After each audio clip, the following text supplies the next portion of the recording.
ایک تباہی کے دہانے پر میں تو کہوں گا کہ لا کے کھڑا کر دیں. یہ ایک بیس ہے، باقی مسائل میں بھی ایسا ہوتا ہے. اچھا یہ تو تھے دیوبند مکتب فکر کے ڈاکٹر اسرار ہے، یہ بھی حنفی. آج جو دوسرے بریلوی مکتب فکر میں سمجھتا ہوں کہ اگر کوئی بہت بڑے عالم ہیں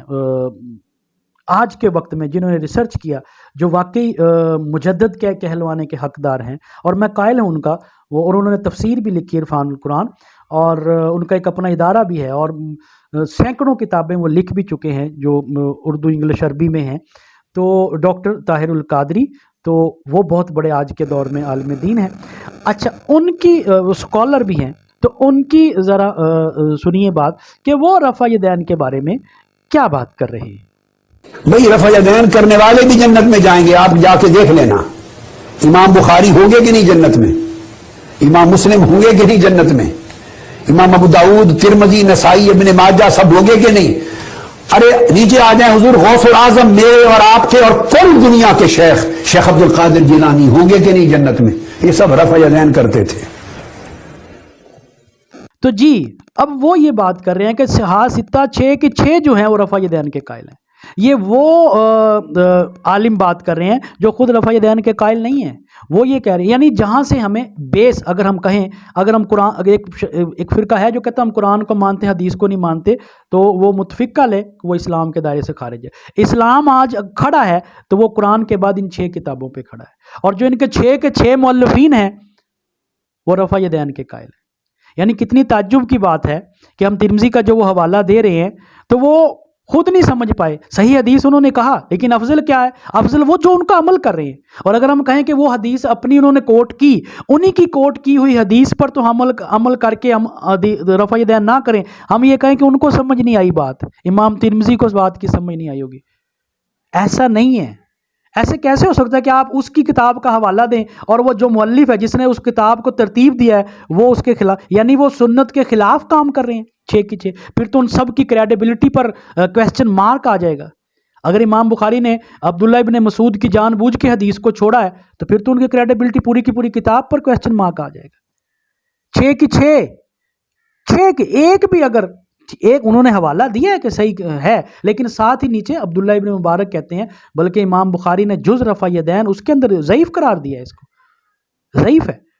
باقی 20 کیوں. لیکن ہم نے اس کو، بہرحال اصل مسئلہ یہ ہے کہ آخر میں اس ویڈیو لمبی ہو رہی ہے، وائنڈ اپ کروں گا کہ عام مسلمان بھائی جو مجھے سننے والے ہیں، جو ناظرین ہیں، جو میرے دوست ہیں، جو میرے سٹوڈنٹس ہیں، وہ ذرا اس بات کو سمجھیں. اور یہ ویڈیو بنائی بھی انہی لوگوں کے لیے ہے. علماء کی سمجھ میں یہ بات نہیں آ سکتی، اس کی وجہ یہ ہے کہ انہوں نے 10 سال 8 سال کورس کیا ہے، اس کے بعد پھر مفتی، پھر اسپیشلائزیشن، اور پھر وہ ایک سولجر تیار ہو جاتے ہیں اپنے فرقے کے. اب وہ اتنا کچھ پڑھ لینے کے بعد اگر کسی دوسرے فرقے کی تائید کرتے ہیں یا یوں ہی کہہ دے کہ ہاں وہ افضل ہے، تو یہ پوری بندوقوں کا رخ اپنے ان کی طرف ہو جائے گا کہ تمہیں اس لیے تیار کیا تھا. یہ بیچارے پھنس چکے ہیں، ان کی انا بیچ میں آ جاتی ہے. لیکن ہمارے جیسے عام لوگ جنہوں نے اللہ اور اس کے رسول کے سامنے جواب دے ہونا ہے، جنہوں نے اللہ اور اس رسول کو ہی دیکھنا ہے، کیونکہ رفع یدین کا کوئی مسئلہ ذاتی مسئلہ نہیں ہے.